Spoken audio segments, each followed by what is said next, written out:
It is the voice of Indiana County, WCCS 101.1 FM, AM 1160, WCCSradio.com. Boy, you get these two guys in a studio, and all of a sudden the stories start, huh? Our visit with Jody Rainey from the Heritage Conference and Greg Sipos from First Commonwealth Bank, presented by Marcus and Mack, voted Best Law Firm and Best Personal Injury Lawyer 3 years in a row in the Best of Indiana County contest. Visit them online at marcusandmack.com. Wait a minute, for Heritage Conference and First Commonwealth Bank, the two of them together again? It works, doesn't it, Jody? It does, and we're so appreciative because we just extended out here recently for another 3-year commitment for First Commonwealth Bank to be our main sponsor for Heritage Conference basketball championships, and they also touch a little bit into our academics with FCS competition and things of that nature, but it's just a great partnership, and and I say it all the time, we cannot do this without support of people like First Commonwealth Bank and their commitment to, the kids, our mission of making positive, enriching experiences for students. And I'll also give them a secondary shout out is they also recognize they are not opposed to secondary sponsors, and we get a lot of secondary sponsors who also support the basketball championships, and I just want to give a shout out to them as well. And that says a lot about First Commonwealth Bank. It's not about trying to. They are the primary sponsor. Let's not make any mistake about it. But they also recognize there's others in the community that also want to support good things that we're doing for the kids. And I really respect the ideals of First Commonwealth Bank for that. But we're here to talk about them today and the basketball championships. But, Greg, I do appreciate it. That so much, that everything that First Commonwealth Bank has done to help us to support our kids in our conference schools. So thank you on behalf of the Heritage Conference for that. Greg, it's whole part of that community commitment that First Commonwealth makes. That's exactly right. That's kind of what we're all about. I was reflecting back. I think I'm coming up on my 35th year at the bank here. Just trying to think through the experiences we've had, and that's our roots. Back in the day, I think we were 8 or 9 separate state chartered banks at the time, and we were embedded in all these communities throughout at that time Western Pennsylvania, and that was a commitment. Each one of these banks had members of each bank that were members of the fire department, members of the school board, members of whatever it was. So we always made sure that everybody knew that we had a commitment back to the community the same as our employees did, and that's our roots. And we've expanded over time. We've gone from we stretched from essentially the outside part of Philadelphia to Cincinnati, but this is, as our president or as our CEO Mike Price would say, this is where our roots are from, and our large deposit base is based in these community markets, and we're committed to making sure that we give back. Yeah, and this Heritage Conference relationship, it really is a natural for First Commonwealth Bank. Oh, it is, and it's a natural for Jody and I. We've talked. I don't know how many times we've talked about it, but we're lifelong friends, and and we kind of remembered what it was like coming up through the in one of the Heritage Conference schools, and the importance of playing in one of those championships games, and when we had the opportunity to kind of put.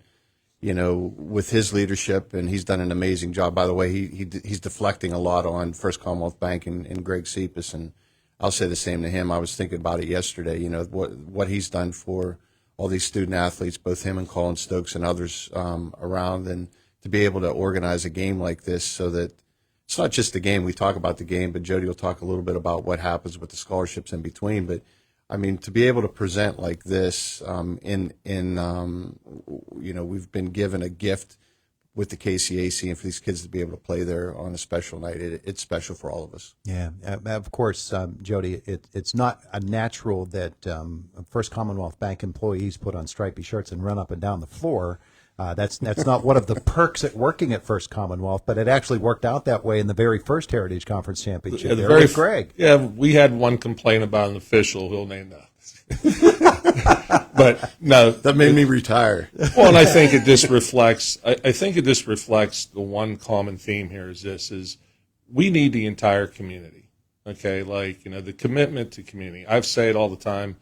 Todd, to a lot of people is, I'm a big believer that your family takes care of family, neighbor takes care of neighbor, and community takes care of community. And, this is just a celebration of students. Obviously, the Heritage Conference, as Greg alluded to, we have obviously the championship game on Friday night. Gates will open at 4:30. That's a little bit earlier than normal this year. The first tip-off of the championship game.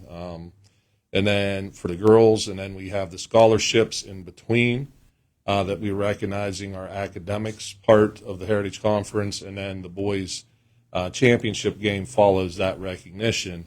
But we also have the art exhibit, so we have at least 2 to 3 artists from all 12 conference schools that there'll be an art display up above.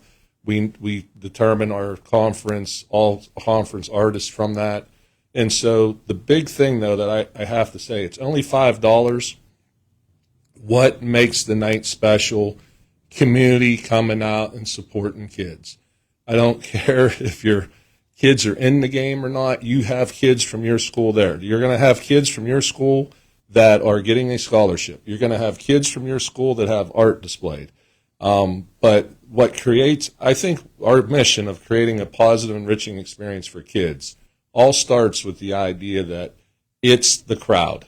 It's the atmosphere that's created by 2,500 people, 3,000 people. There is no time in their careers that our kids are going to play in front of that many people at a high school basketball game. And we need the community. Come out and support the kids, guys. $5. And just come out and create that atmosphere for our kids. I can't say it enough.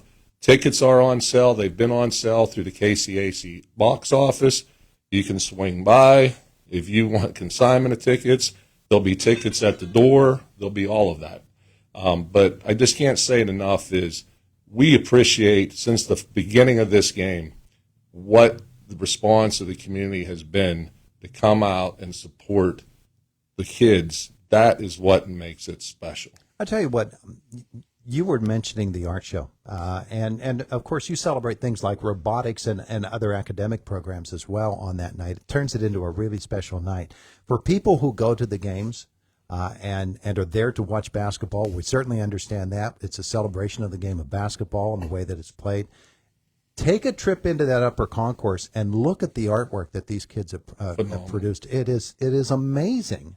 And it's a celebration of the way that the arts is done in our schools. As a school principal, it's not easy to fund art programs, and it's not easy to have an art program at all within a school. But whoever's doing it at all of these schools, they're doing a great job. Well, and it takes, again, it's the understanding. Like, I'm fortunate enough that I was coaching at Purchase Line when the formation of the conference occurred in 1999. And I was really fortunate that Stan Bem, who was a major contributor to that formation, was my high school principal. So I understand that, the purpose of the conference really is to provide positive, enriching experience for students, but in the areas of academics, athletics, and the arts. We are not exclusively an athletic conference. We try to enrich everything. At our last meeting, we were talking about our robotics competition for the kids that have that technical skill, and then trying to encourage and find more opportunities for our vocational technical kids to be able to experience some different types of opportunities and stuff. So I think that, you're right, Todd, but I'm fortunate that I really have a grasp of it's all three. In the arts, I tried to buy a piece of art off of a kid last time. They wouldn't sell it? Well, they would sell it. I don't think Mrs. Rainey really wanted to go that deep in the price. So well, you should have gone to First Commonwealth. Yeah, we'd have given you a loan. Yeah, I could have got a loan. Equity line or something. Maybe I could have got a little help from Greg there. I never thought about it. That's a good idea. If I have a piece this year, Greg, we'll be bringing the paper. We will be accepting loan applications as you walk through the door. That piece of artwork could be hanging in the lobby of a First Commonwealth Bank right now. Very well should be. That's something we should look at. We should probably look at purchasing a piece every year and putting it in there. That's a great idea. See, this is how ideas are formed. We should buy, just like you buy, livestock at the fairs and stuff like that, and you support the students, that's something that we should look to do for these kids. That's how ideas are made. You guys just made an idea. Jody's very good at coming up with ideas that cost other people money. Well, what are you in for this year? You know, I've got some artwork I'll share with you. We'll split a piece of this year. See if we get something half and half there. Arts, academics, athletics, again, they're great fits for First Commonwealth Bank. A lot of people working in your banks right now are people who have probably been in one of those three areas at the Heritage Conference schools. Oh, absolutely. I mean, we recruit.